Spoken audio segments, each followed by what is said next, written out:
Police found little girl in cold room. He tried to get rid of us. Everyone in tears. Before we dive into the story, drop a comment below and tell us where you're watching from. Enjoy the story.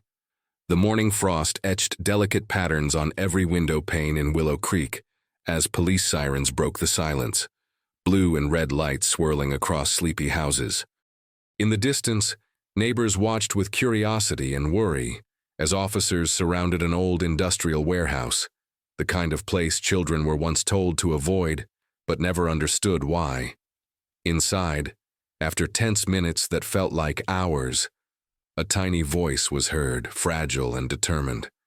The officers entered a cold makeshift room where Emily, eyes wide and shivering but awake, was found sitting on a crate, bundled as best she could, clutching a tattered woolen sweater. Despite her trembling lips, her words cut deeper than the chill. He tried to get rid of us. Outside, as she was wrapped in blankets and gently carried to the patrol car, no one could guess the full weight of what she had endured, but tears glistened in even the hardest eyes. That morning, news swept through Willow Creek. It reached Eleanor Brooks by lunchtime. 72 years old, Eleanor had lived in this town her entire adult life.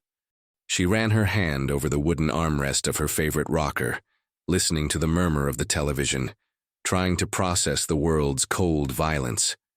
She barely noticed the phone ringing until the machine picked up. The crisp, official voice left a message. "Ms. Brooks, the hospital needs volunteers. Please call back." Eleanor stared at the framed photographs on her shelf. Her late husband, their only son, and felt the familiar ache of solitude. She made tea for one, her days organized around pills and routines, sheltering her heart in quiet memories.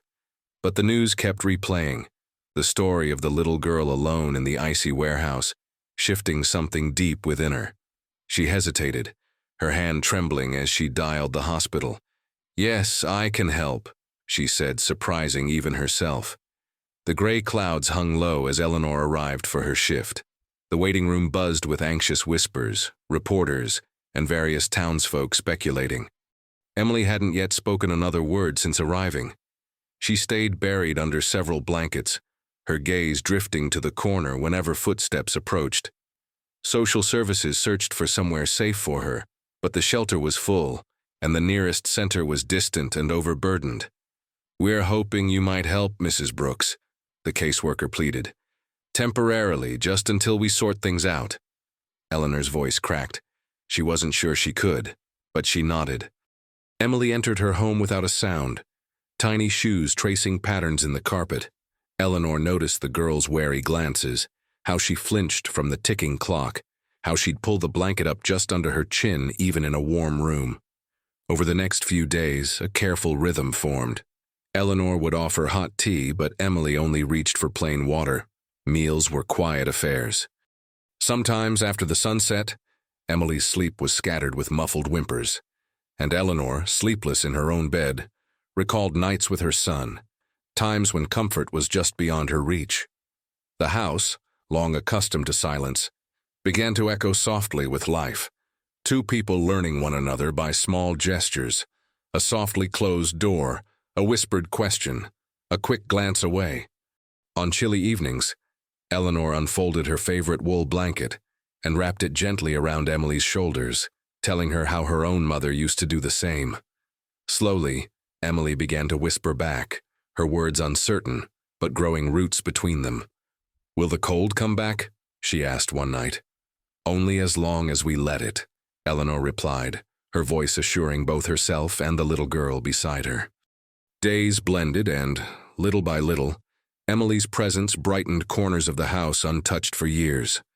The two played simple card games. Eleanor shared stories of Willow Creek's past glory, and Emily started to smile at the quirks and funny memories, even daring to laugh quietly. Yet some shadows lingered. Whenever a car pulled into the driveway or the doorbell echoed, Emily wrapped herself up tighter, eyes darting for the nearest hiding place. Eleanor saw mirrors of regret, moments of her own son pulling away after years spent caring for her husband, when time for a child was so quickly stolen by the needs of another. She watched Emily look through the window, her small hands tracing the frosted glass, whispering wishes under her breath. Still, progress was gentle and real. The town, for all its gossip, showed rare moments of kindness. Homemade casseroles left on Eleanor's porch, letters slipped under the door. The two found cautious comfort, gently mending each other's wounds, dancing around pain with warmth and tea. As weeks passed, Emily began to talk more, sometimes about her school, her mother's voice, memories wrapped in softness and worry.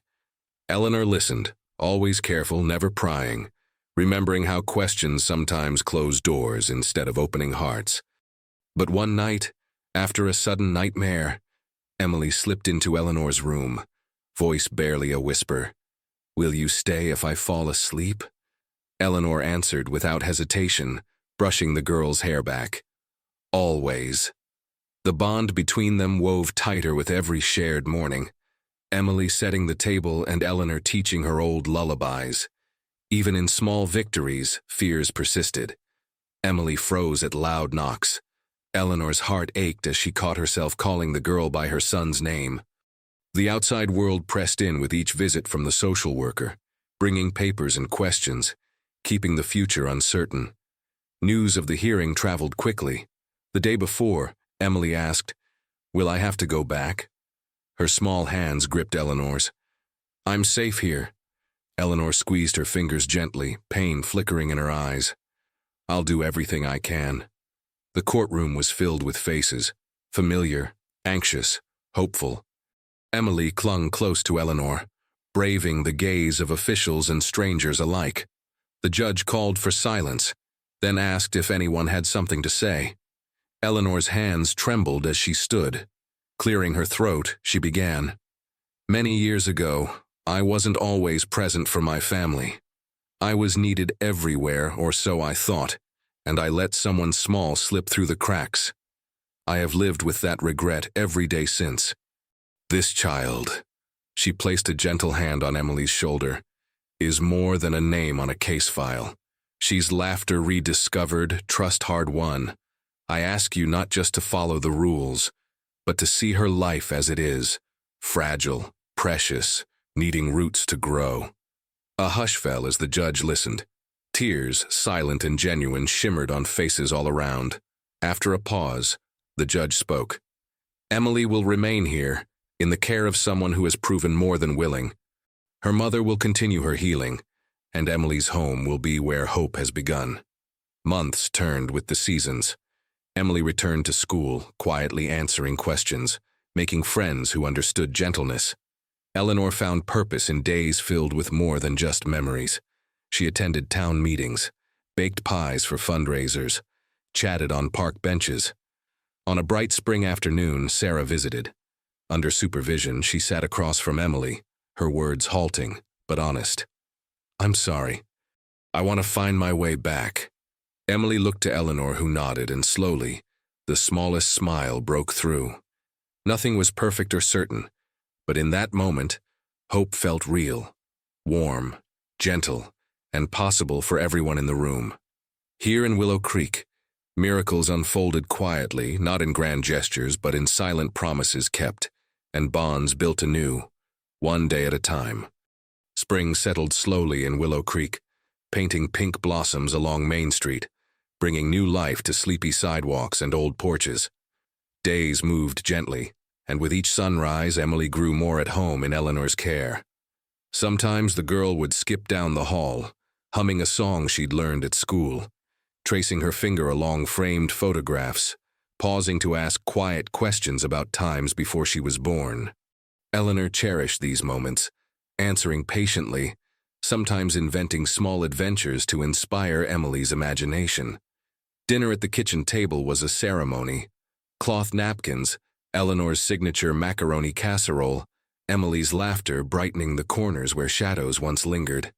Afterward, Eleanor would play an old record, and the two would sway slowly in the living room, as if the music itself could stitch their hearts together.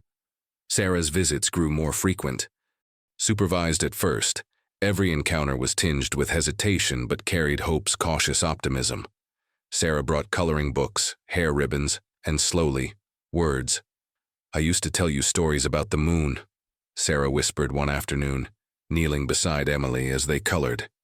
Emily nodded, eyes bright but guarded. Eleanor would watch from a respectful distance, proud but protective, wishing she could mend all wounds, knowing some must heal at their own pace.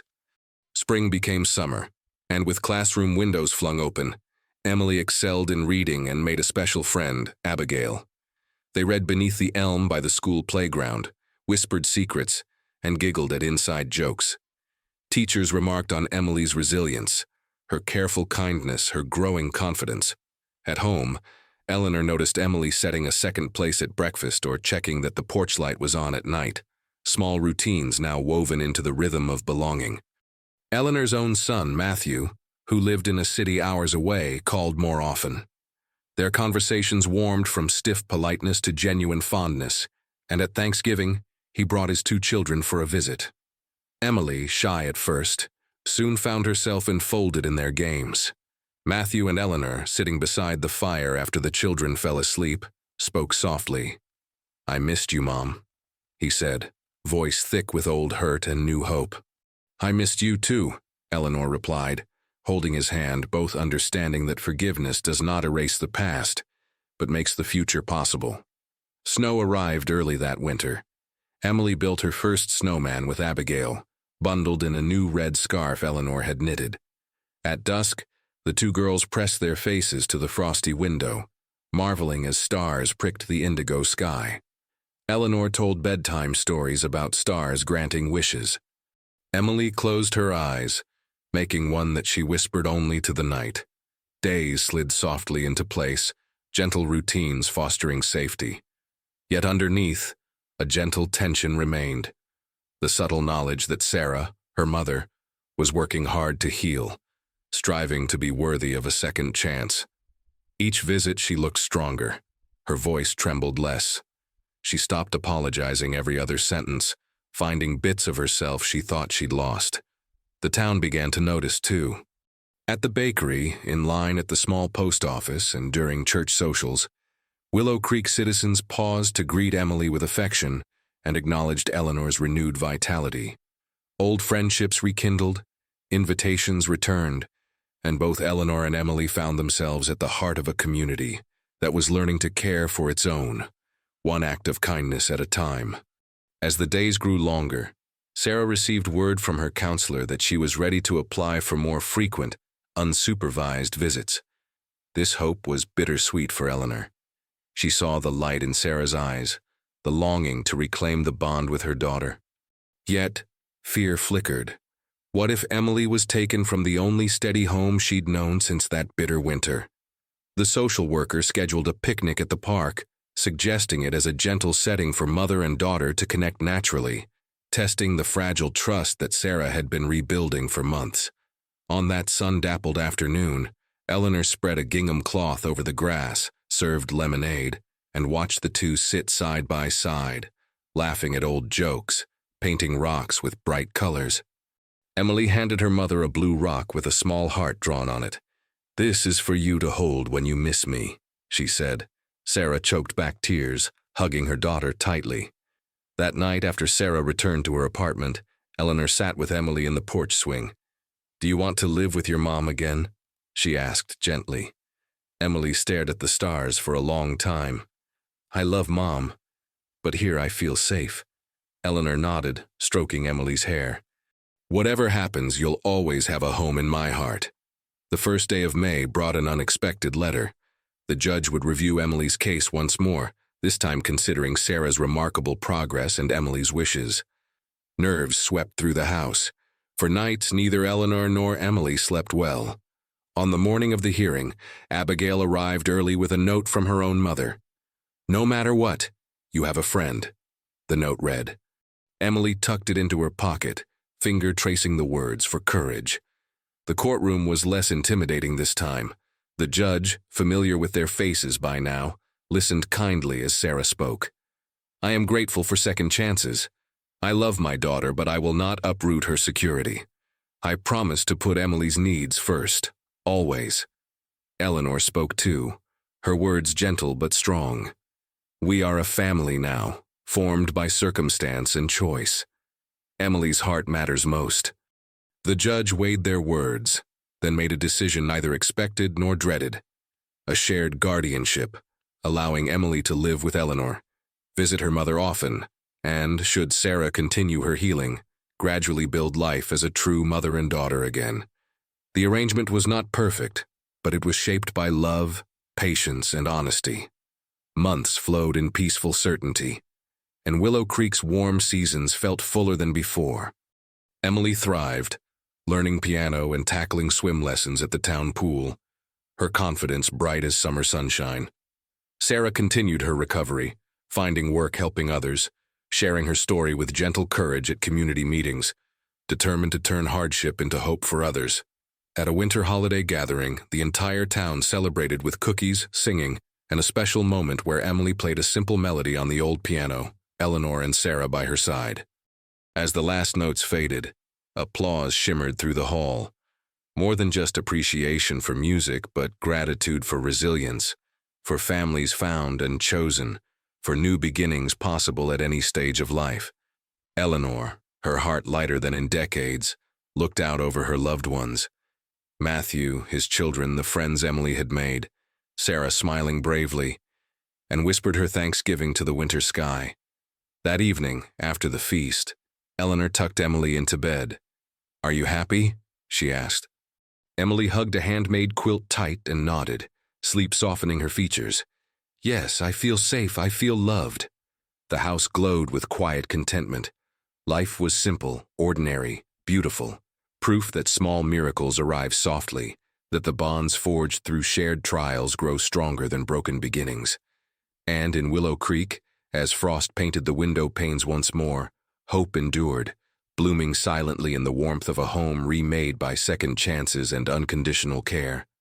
And in Willow Creek, as frost painted the window panes once more, hope endured, blooming silently in the warmth of a home remade by second chances and unconditional care.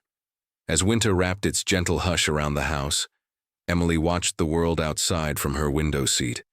Branches feathered with snow, lights glowing from neighboring homes, the shared hush of a town settling in for the night.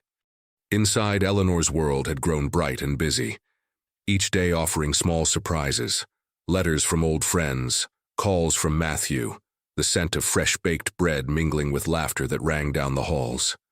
Evenings were spent together over warm cocoa or nestled under quilts reading stories aloud, voices rising and falling in shared wonder. Slowly, subtle changes took root. Emily took on chores with pride, learning how to sweep, peel apples, and even mend buttons under Eleanor's careful eye. She wrote short notes to Matthew's children, exchanging silly jokes or drawings with her new cousins. These threads of connection wove into a tapestry of belonging, giving comfort and rhythm to Emily's days. In school, Emily took to art and began illustrating the story of her new life, sketching Eleanor's garden, the crooked mailbox, her favorite mug. When spring sunlight poured through the windows, Eleanor and Emily planted seeds together, their hands in cool earth as they dreamed about the flowers that would soon bloom. Sometimes, Eleanor would catch a look of longing in Emily's eye, and she knew there were feelings the little girl couldn't yet name, a blend of hope and anxiety, gratitude and uncertainty.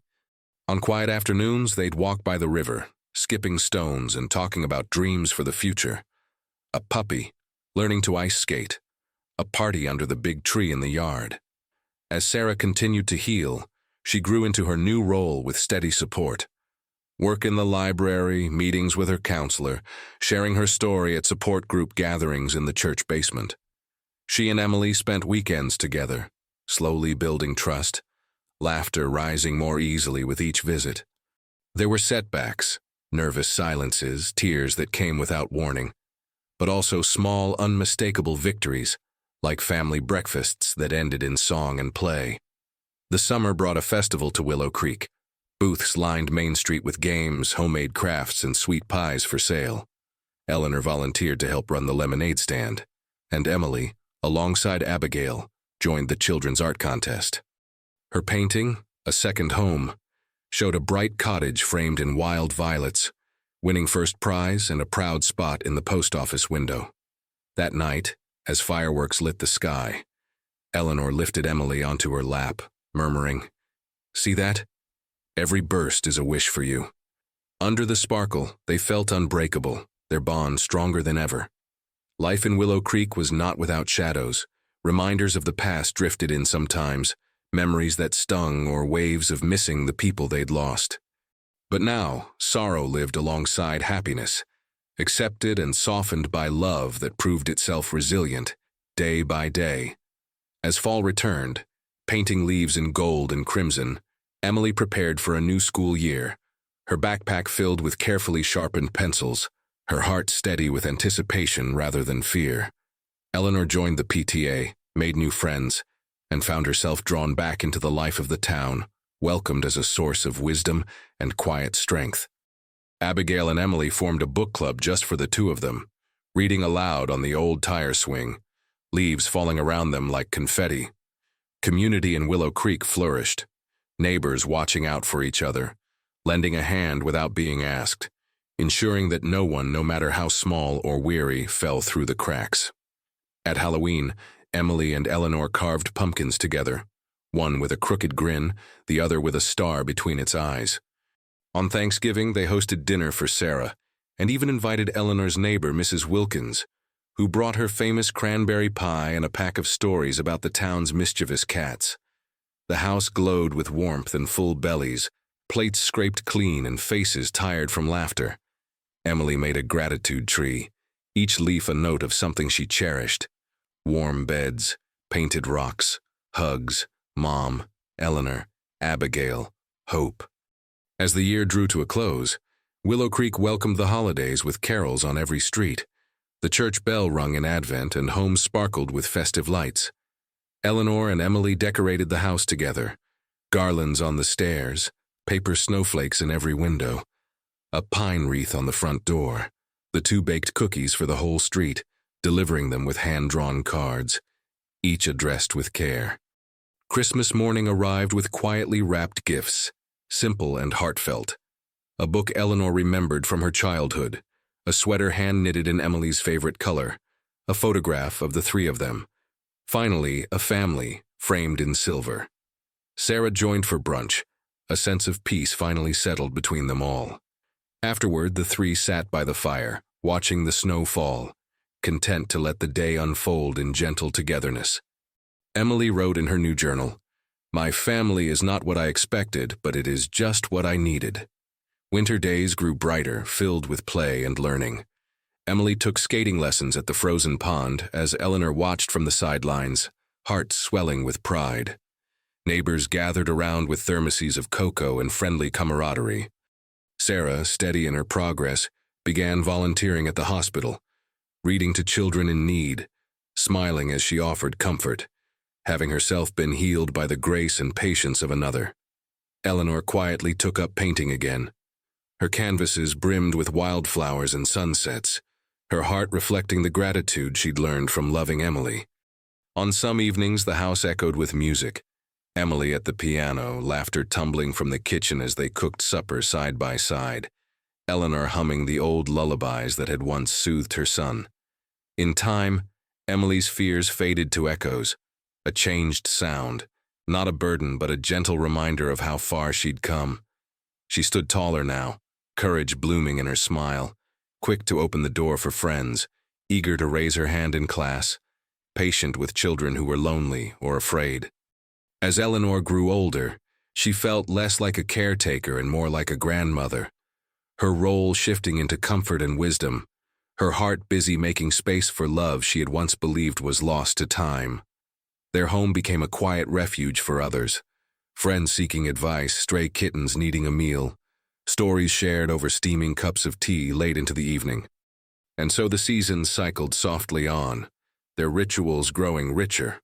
First blossoms in spring, picnics on dewy mornings, hand-holding walks through summer's tall grass, golden harvests and autumn bonfires, laughter echoing through cold winter twilights. Each memory layered tenderly onto the past, a testament to survival, forgiveness, new beginnings.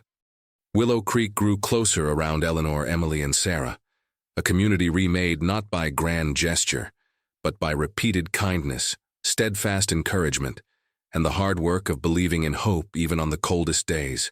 And in a house humming with life and gentle reminders that love's warmth can endure any frost, the future, brighter than any season gone before, waited, eager to be written, one day and one promise at a time. Over the years, the steady rhythm between Eleanor, Emily, and Sarah built a new history for all three, a braid of moments ordinary and remarkable, stitched together from quiet routines and unexpected celebrations. Each dawn brought its basket of chores and laughter. On weekdays, Emily raced through breakfast while Eleanor packed her lunch, sometimes slipping in little notes, drawings of kittens, silly poems, words of encouragement, as a gentle shield against the uncertainties of school. Emily grew taller, her hair dark and wild, her notebooks filling with stories and sketches drawn from her renewed sense of safety. At recess, she was the ringleader in all manner of games, but she also watched for children who stood on the edges, drawing them into the heart of the action. Eleanor, smiling from her kitchen window, often saw her own silences echoed in these shy faces. After school, the two ventured into the village, grocery shelves, library stacks, the sunlit bakery where the owner, Mr. De Silva, always greeted them with a flourish and day-old specials.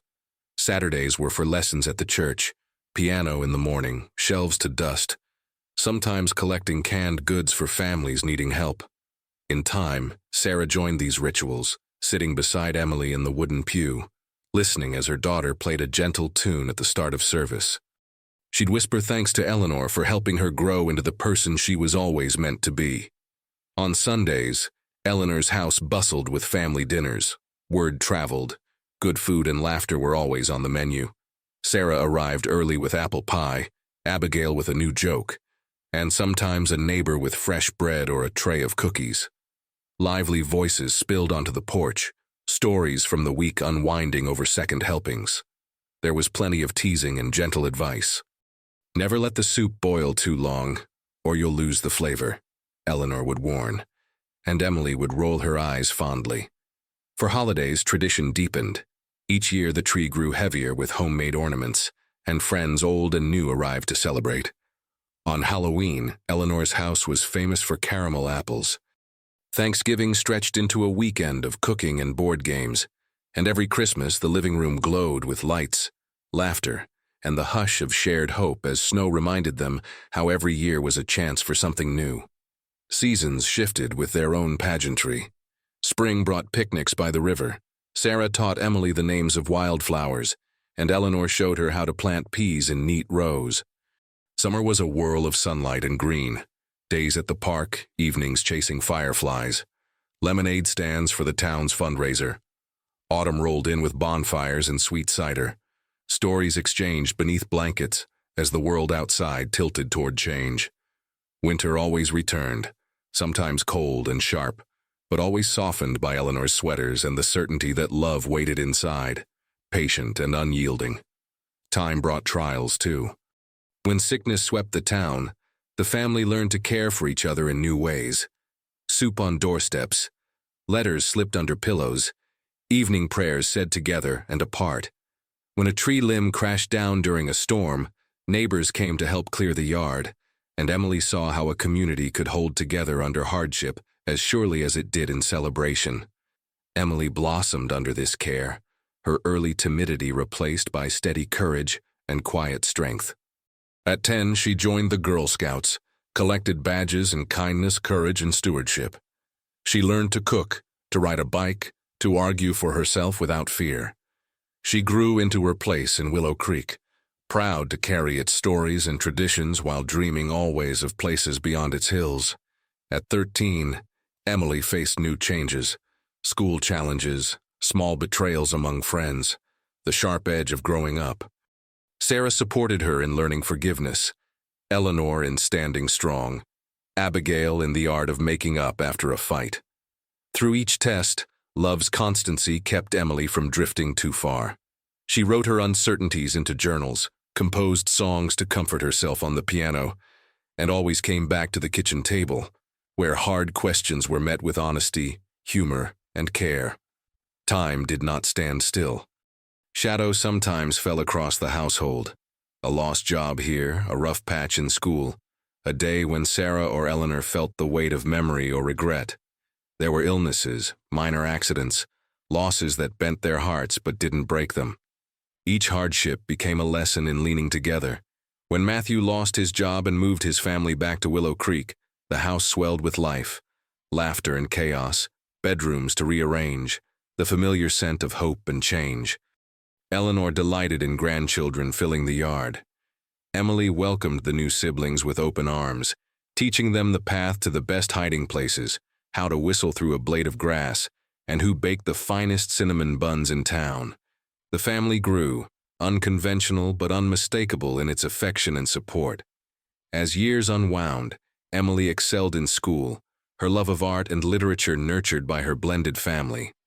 She painted murals in the park, organized reading clubs at the library, and won a small scholarship for her poetry about Willow Creek, a community stitched together by care, sacrifice, and small miracles.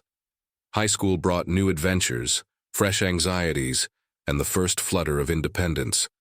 Friends gathered at Eleanor's kitchen, sharing laughter, homework, and midnight movie marathons. Eleanor became an unofficial grandmother to many, a source of gentle wisdom and homemade cookies when hearts were bruised or dreams seemed out of reach. Sarah, steady in her work, became an advocate in town for families in need. She established a support group for women learning to rebuild after storms in their lives, and organized fundraisers that benefited the small, vital social services Willow Creek provided. Her courage inspired others, and Emily spoke proudly of her mother's strength, having witnessed firsthand how persistence and acceptance could lead to wholeness. Through every year, the garden out back flourished, a living testament to Eleanor's patient care and Emily's creative touch. Roses, tulips, and tangled vines climbed the old fence. In the heart of that garden stood a bench under a spreading maple, where in summer the family gathered, voices rising in harmony with the wind and the songs of birds at dusk. Emily's life was not untouched by worry or sorrow, but it was rooted in a certainty found only in those who have witnessed winters and found spring again. College beckoned with a promise of new horizons.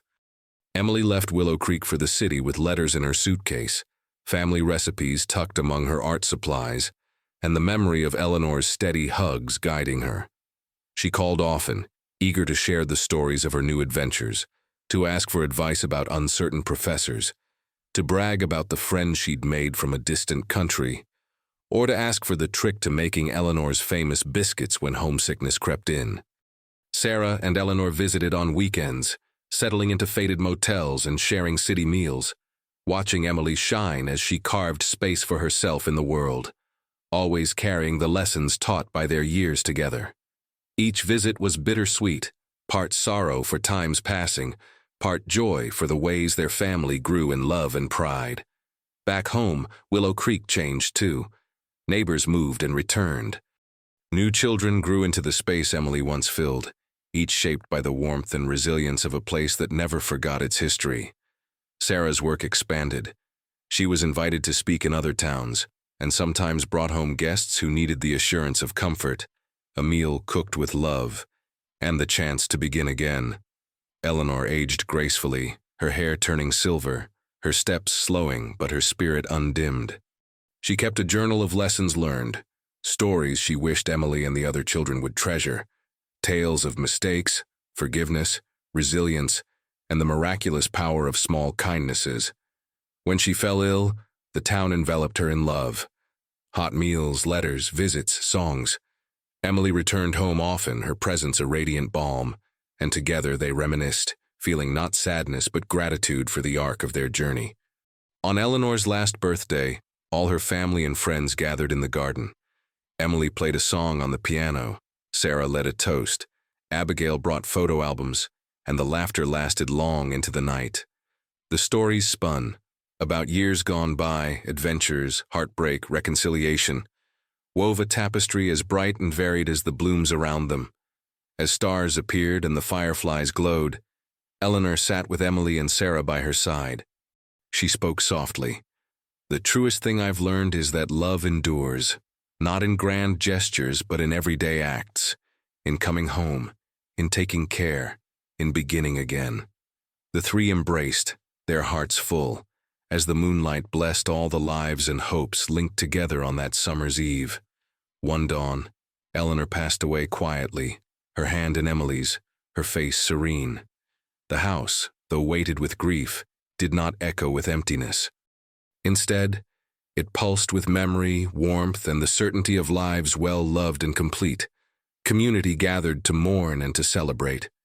Emily and Sarah, surrounded by friends and family, found comfort in the rituals, meals shared, stories retold, and the promise spoken and understood that Eleanor's legacy lived on in the hearts she'd nurtured.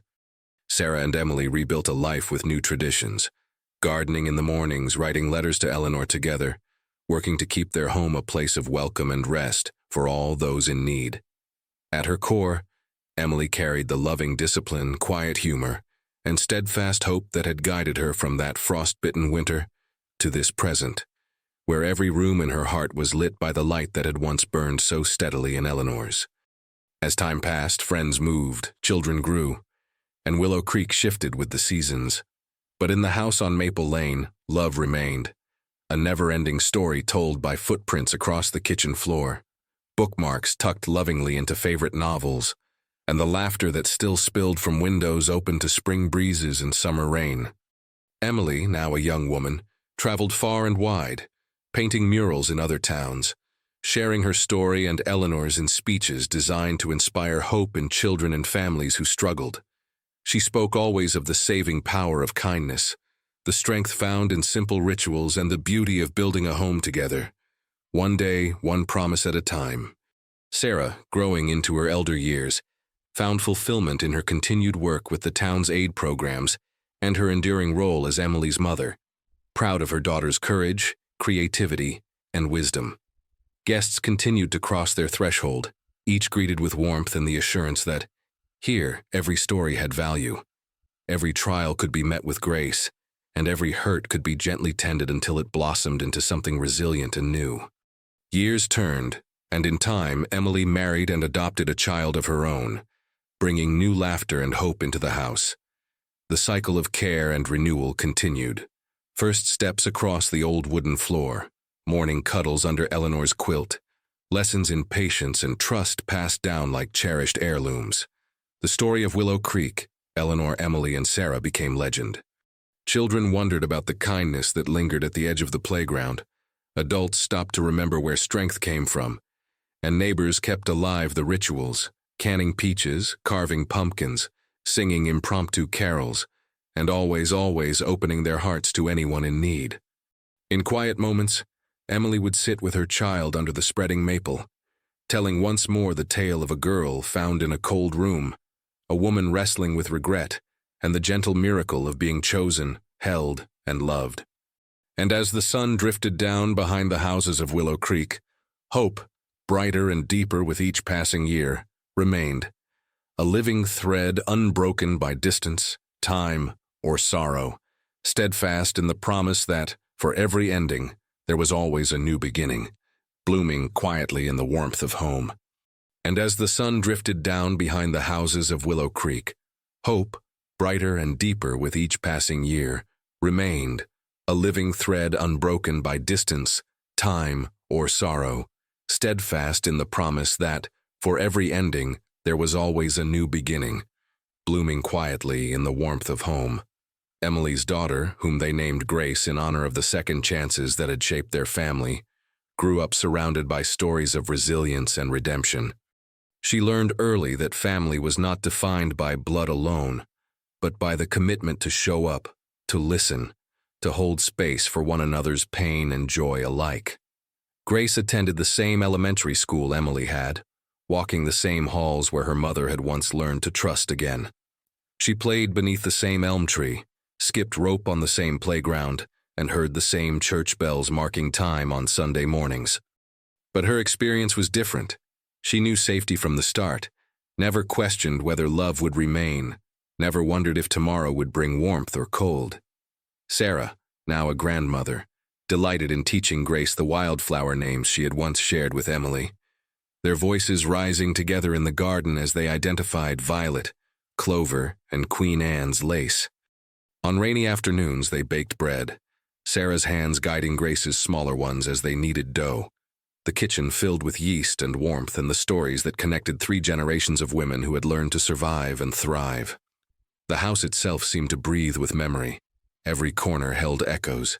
Eleanor's rocking chair still sat by the window, her knitting needles tucked in the basket beside it. Her recipes, written in careful script, lined the kitchen drawer. Her voice seemed to whisper through the rooms on quiet evenings, reminding them all that love's work was never finished, that each day offered new opportunities for Grace. Emily continued her art, now teaching workshops in Willow Creek and neighboring towns. She specialized in working with children who had experienced hardship, using painting and drawing as pathways to healing. Her studio, converted from Eleanor's old sewing room, was a riot of color and possibility. Canvases leaning against walls, jars of brushes catching afternoon light, the scent of paint and turpentine mingling with coffee and hope. Students arrived carrying their own stories of loss, fear, and uncertainty. Emily met each one with the same patient presence Eleanor had once offered her. She taught them that art could speak truths too difficult for words, that color and line could map the geography of healing, that creating beauty was an act of defiance against all that sought to diminish them. One autumn, a boy arrived at her studio, silent and withdrawn, his eyes carrying shadows Emily recognized immediately. His name was Marcus, and he had been found living in a car with his mother after they fled a dangerous situation. The social worker who brought him hoped that art might reach places words could not. Emily set him up with paper and pastels, saying nothing, simply creating alongside him. For weeks, Marcus drew only in black and gray, stormy skies, empty roads, houses with no doors. Emily never pushed, never asked him to explain. She simply witnessed his truth, offering gentle encouragement and the steady presence of someone who understood. Gradually, color crept into Marcus's work, a hint of yellow in a window, a splash of green suggesting grass, a small red flower blooming in an otherwise desolate landscape. Emily recognized these signs, these small declarations of hope pushing through concrete. She shared her own story with him, not all at once, but in careful pieces that matched his readiness to hear. She told him about the cold room, about Eleanor's patient love, about learning that safety was not just a place but a feeling built day by day through consistent care. Marcus listened, his hands never stopping their work, and slowly his shoulders began to unbend, his voice to emerge. The town rallied around Marcus and his mother as they had once rallied around Emily. Jobs were found, housing secured, meals provided, and the invisible net of community care caught them before they could fall too far. Emily watched this unfold with a full heart, understanding that she was now part of the weaving, that Eleanor's legacy lived not just in her, but through her, reaching forward to touch lives she might never know. Willow Creek had changed over the decades, yet its essential character remained. New families moved in, bringing fresh energy and different traditions. The old bakery became a coffee shop, the hardware store expanded, and a small community center opened, offering programs for children and seniors alike. But the spirit of neighborly care, the willingness to see and respond to need, the understanding that everyone carried both visible and invisible burdens, these endured. Emily served on the community center board, advocating for programs that supported vulnerable families. She pushed for mental health resources, for parent support groups, for affordable child care, for all the things that might have prevented her own early suffering. Her voice carried weight because she spoke from experience, because she had lived both sides of need, the receiving and the giving, and understood that dignity required both. Sarah, now in her 70s, had become a beloved figure in Willow Creek. Her weekly support group had grown into a robust program offering peer counseling, legal advocacy, and practical assistance for women rebuilding their lives. She had trained a new generation of facilitators, ensuring that the work would continue long after her own participation ended. She spoke often at schools and churches, her message simple but profound: healing is possible, change is real, and no one is beyond redemption. On the anniversary of Emily's rescue, the town began a new tradition. the Day of Second Chances. It was not a somber occasion, but a celebration of resilience and community. Families gathered in the park for games and food. Local artists displayed their work, and people shared stories of times they had been helped or had helped others. Emily always set up a booth where anyone could create art together. No skill required, just the willingness to try. Grace, now a teenager, volunteered enthusiastically at these events. She had inherited her mother's artistic talent and her great-grandmother Eleanor's practical kindness. She moved easily between groups, helping elderly residents with their art projects, entertaining younger children with games, and listening with surprising maturity when someone needed to talk. Emily watched her daughter with wonder and gratitude, seeing in her the culmination of all the love and effort that had been poured out across the years. The house on Maple Lane continued to be a gathering place. Sunday dinners remained sacred, though the guest list had expanded to include Marcus and his mother, several of Emily's former students, Sarah's support group members, and various neighbors who had become chosen family. The table stretched impossibly long, additional chairs borrowed from the church, everyone somehow fitting together in joyful chaos. Conversations overlapped, plans for upcoming events, stories from the week, gentle teasing and hearty laughter. Grace and the younger children eventually escaped to the yard, while adults lingered over coffee and dessert. As twilight settled, someone would inevitably start a song, and voices would join in, harmonizing imperfectly but earnestly, the music drifting through open windows to bless the neighborhood beyond.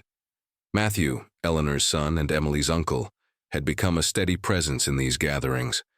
His earlier distance had given way to deep involvement in the family he had once neglected. He and Emily had worked through old hurts with honesty and patience, guided by Sarah's hard-won wisdom about forgiveness. He often stayed late after dinners, helping with dishes and repairs, making up for lost time in quiet, practical ways. His own children, now adults with families of their own, brought their children to Willow Creek for holidays, creating a sprawling network of cousins who played together and learned the family stories, of Eleanor's courage in old age, of Sarah's determination to heal, of Emily's transformation from frightened child to confident woman, of Grace's inheritance of their combined strengths. These stories were told not as fairy tales, but as testimonies to the hard, holy work of choosing love again and again, even when it seemed impossible. Winter returned each year as it always had, bringing cold that still made Emily pause sometimes, remembering. But now the cold held different meanings, the bracing clarity of a winter walk, the beauty of fresh snow catching moonlight, the pleasure of returning to a warm house where love waited. She had learned to reclaim winter, to see it not as an enemy, but as part of the cycle, necessary for the spring that always followed. On particularly cold nights, Emily would sit by the fire with Grace, wrapped in Eleanor's old quilts, and tell stories. Some were memories, some were imaginings. All were true in the ways that mattered. She spoke of the importance of seeing people, of offering help without judgment, of accepting help without shame. She taught Grace that strength was not the absence of vulnerability, but the courage to be vulnerable anyway, to risk connection despite past hurts, to believe in possibility even when evidence suggested otherwise. Grace absorbed these lessons, asking questions that showed her growing understanding of complexity. She wondered about the man who had locked her mother in the cold room, whether he had ever been sorry, whether forgiveness was required or even possible. Emily answered honestly, saying that some hurts were too deep for easy forgiveness, that healing did not require reconciliation with those who had caused harm, that sometimes the most important forgiveness was the kind you gave yourself, for surviving, for thriving, for moving forward even when guilt whispered that you should look back. These conversations prepared Grace for a world that would not always be kind, while also teaching her that kindness was possible, that she could be part of creating it, that her choices mattered in shaping not just her own life, but the lives of those around her. As Grace prepared for college, Emily felt the familiar bittersweet ache of watching someone you love step into independence. She helped her daughter pack, slipping notes into her luggage as Eleanor had once done for her, passing forward the tradition of small written encouragements to be discovered when most needed. Sarah drove them to the campus, the 3 generations of women making the journey together, each remembering their own transitions, their own fears and hopes. They settled Grace into her dormitory, met her roommate, walked the campus paths, and finally said goodbye with promises to call often and visit soon. Driving home, Emily and Sarah were quiet, both processing the passage of time, the ways their family had grown and changed. Back in Willow Creek, the house felt temporarily empty, but that evening neighbors arrived with casseroles and company, understanding without being told that Emily might need distraction and support. The community held her as it had always held its own, and she was grateful once again for the web of connection that sustained them all. Grace thrived at college, studying social work and psychology, drawn to understanding the systems and interventions that could help families like hers had been helped. She called home regularly, sharing her discoveries, processing her learning, always returning to the central question: how do we create communities where no child falls through the cracks, where every family has access to the support they need, where second chances are not rare miracles but expected grace? Emily encouraged these questions, knowing they would shape her daughter's future work. She shared what she had learned from Eleanor and Sarah, from her own experience, from years of teaching and listening. She told Grace that change came slowly but surely, that individual acts of kindness accumulated into cultural shifts, that every person who chose compassion over judgment helped tip the balance toward hope. The years continued their patient unfolding, each season bringing its gifts and challenges, each day offering opportunities for growth and connection, each moment a chance to choose love over fear, presence over absence, hope over despair. And in Willow Creek, the legacy of one small girl rescued from a cold room rippled outward in ways beyond measure, touching lives, transforming futures, proving that sometimes the most extraordinary stories begin with the simplest decision to care. And in Willow Creek, the legacy of one small girl rescued from a cold room rippled outward in ways beyond measure, touching lives, transforming futures, proving that sometimes the most extraordinary stories begin with the simplest decision to care. Years accumulated like snow upon snow, each layer adding depth and texture to the story that had begun that bitter winter morning. Grace graduated from college with honors, her thesis exploring trauma-informed approaches to child welfare systems, drawing heavily on her family's experiences while protecting their privacy with careful pseudonyms. She returned to Willow Creek not out of obligation but choice, recognizing that home was where she could make the most meaningful difference. She took a position with the County Social Services Department, the same agency that had once coordinated Emily's placement with Eleanor. The office had grown since those early days, expanded budgets allowing for more staff, better training, increased support for foster families and kinship care arrangements. Grace brought fresh energy and hard-won insight, advocating for policies that prioritized keeping families together whenever safely possible, while ensuring swift intervention when children faced danger. Her colleagues appreciated her ability to hold both truths, that families deserved support and second chances, and that children's safety could never be compromised. She navigated difficult cases with a wisdom beyond her years, always remembering that behind every file was a story as complex as her own family's, that every child deserved an Eleanor, every struggling parent a Sarah's chance at redemption. Emily's art studio had become an institution in Willow Creek, supported by grants and donations, offering free programs to any child who needed creative sanctuary. The walls displayed work from hundreds of students over the years, explosions of color, careful portraits, abstract expressions of feelings too big for words. Each piece told a story of healing and progress, of young people learning to transform pain into beauty, to speak truth through image and color. Marcus, the quiet boy who had once drawn only in black and gray, now worked as Emily's assistant, having studied art therapy in college and returned to give back to the program that had helped him find his voice. He was particularly good with the most resistant students, the ones who crossed their arms and insisted they couldn't draw, didn't want to try, didn't see the point. He would sit beside them in comfortable silence, creating his own work without pressure or expectation, and gradually they would reach for paper, for color, beginning the slow journey toward expression and release. Sarah's health had begun to decline, the accumulated stress of her earlier years manifesting in chronic conditions that required careful management. Grace and Emily took turns accompanying her to appointments, ensuring she took her medications, adjusting her diet and routines to maximize her comfort and energy. Sarah faced these challenges with remarkable grace, joking that she had survived worse than diabetes and arthritis, that these were problems she could manage with pills and common sense.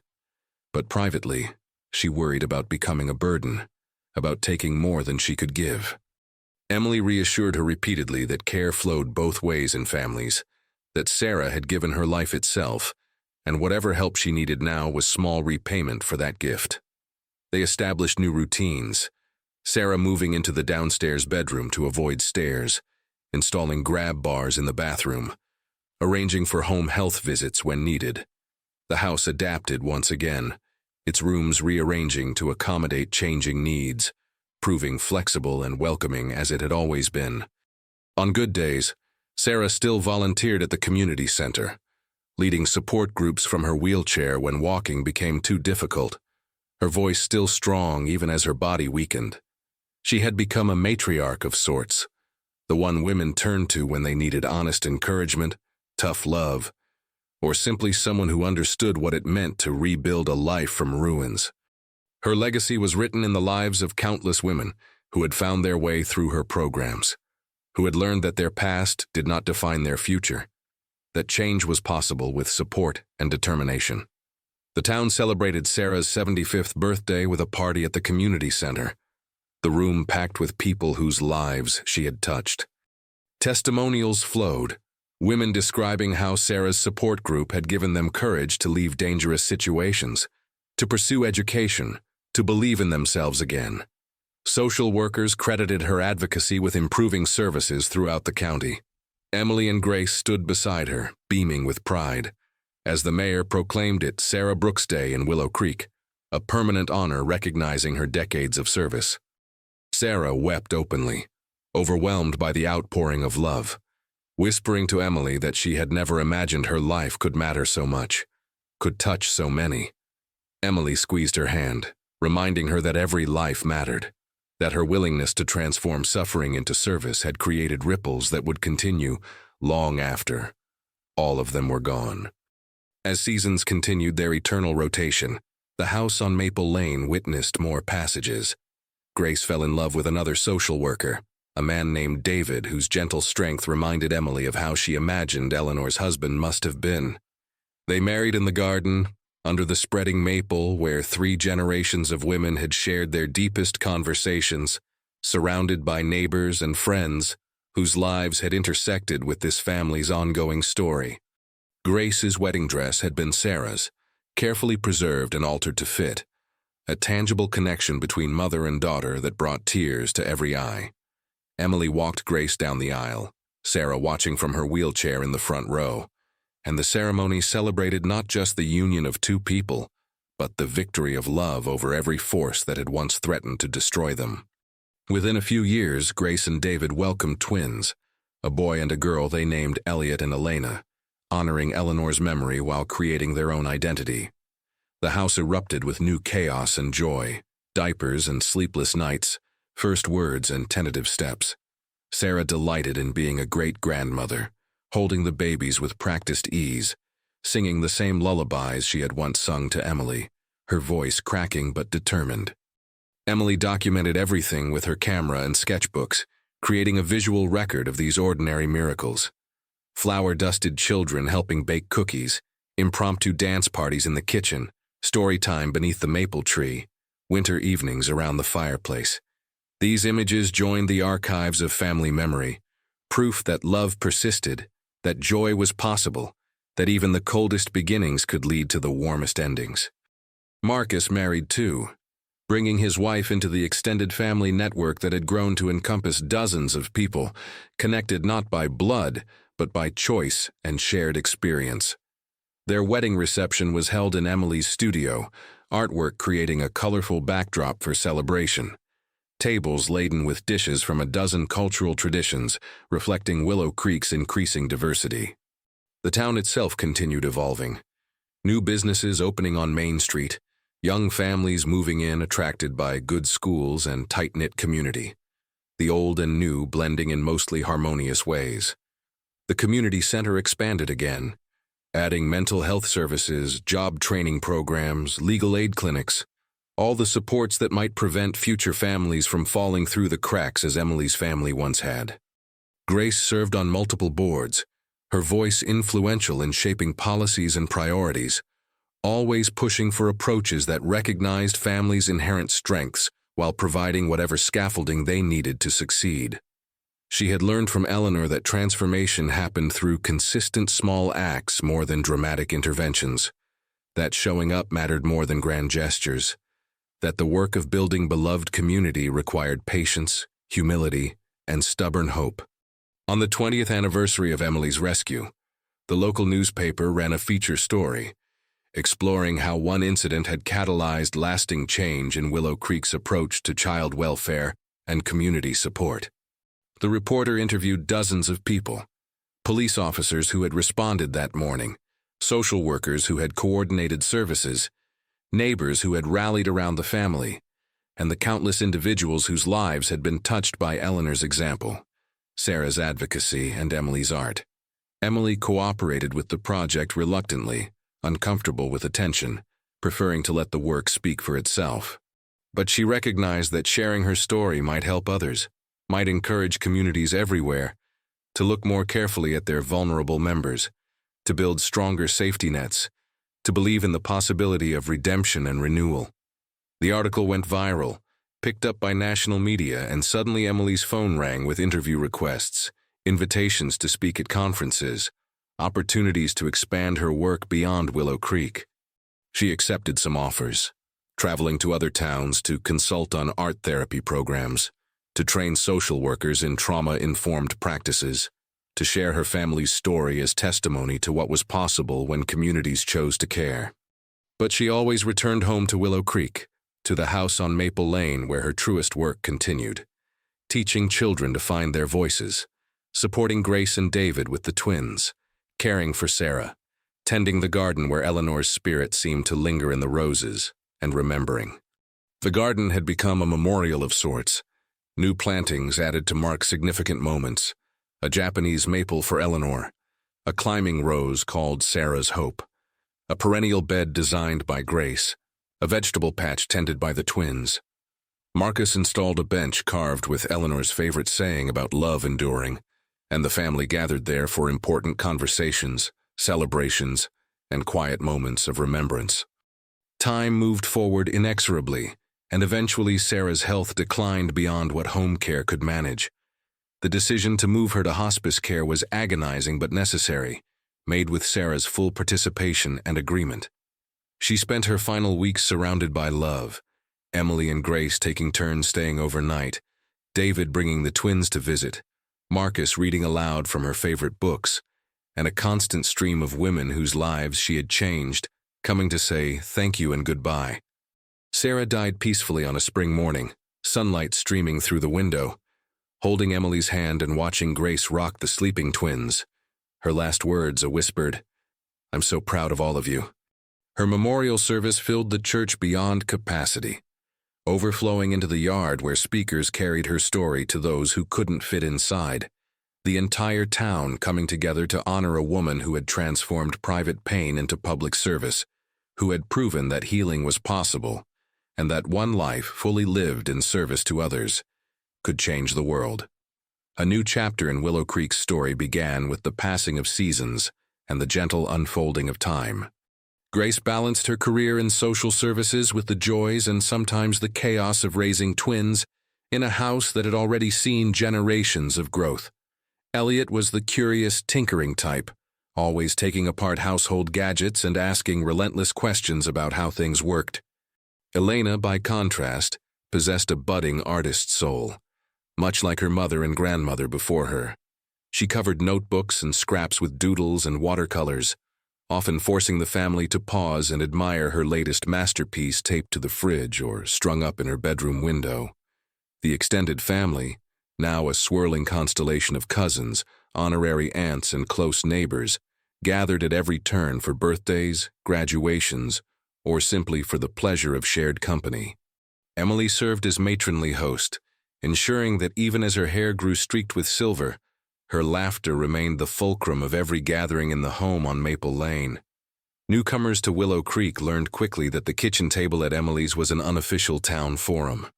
Concerns were aired, advice dispensed, and kindness extended over mugs of cocoa or lemonade. Because of this, the house maintained its legacy as a shelter, a sanctuary for stories, a training ground for resilience and gentle fortitude. Grace, as a mother, discovered the unique ache and pride of watching her own children struggle and succeed. Elliot's affinity for engineering grew. Soon he could fix leaky pipes, mend bicycle tires, and even program small robots, a talent that made him invaluable to neighbors and teachers alike. Elena blossomed in her art, but also showed an unexpected gift for music. She played piano beneath the same window Eleanor once gazed from, her fingers' delicate touch conjuring lullabies and spirited reels alike. Every evening, as dusk poured through the curtains, Emily would pause in the studio to listen, her heart full of gratitude for the ways her family's blessings multiplied in unexpected ways. Town life itself thrived. Children raced bicycles on lazy Saturdays. Teenagers gathered by the old library for whispered confidences. The community center bustled with programs to nurture every generation. Willow Creek adopted an annual arts festival largely inspired by Emily's lifelong advocacy. The event drew visitors from nearby towns, and each year it began with a commemorative mural, sketched first by Elena, painted in by dozens of hands, finished with the ceremonial signing by both young and old.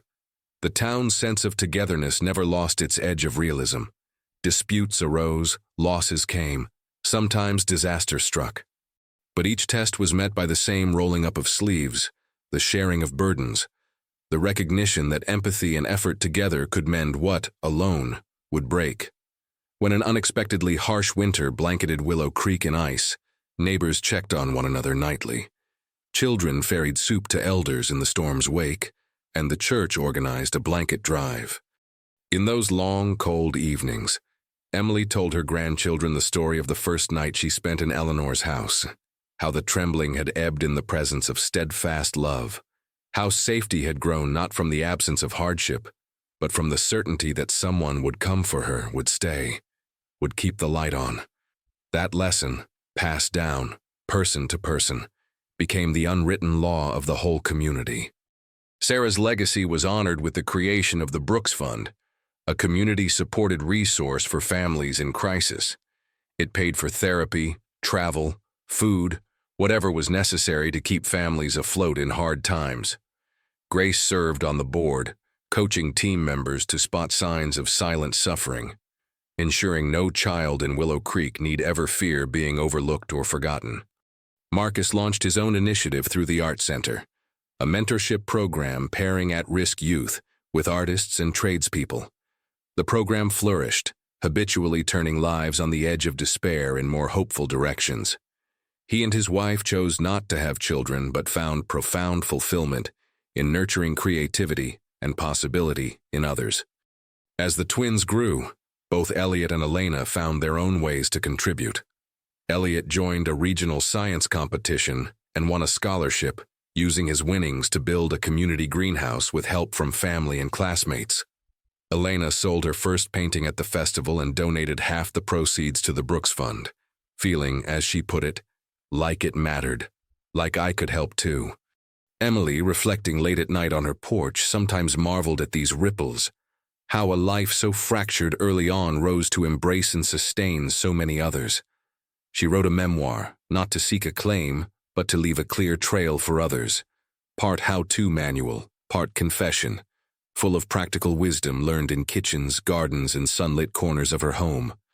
Willing readers found in those pages both a testimony to survival and an invitation to join in the work of healing, reminding themselves that every story could, in time, become a tale of rescue, of second chances. In the closing years of her life, Emily continued to paint and teach, to offer solace and laughter in equal measure.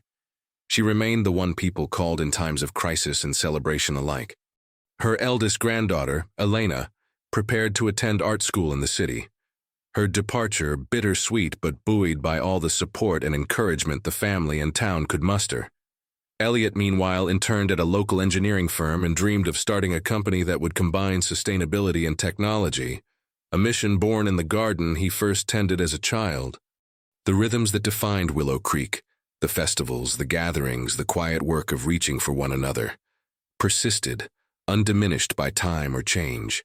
And in the house on Maple Lane, in Emily's final years, the chorus of voices, family and friends, neighbors and mentees, echoed gratitude and a deeper sense of peace.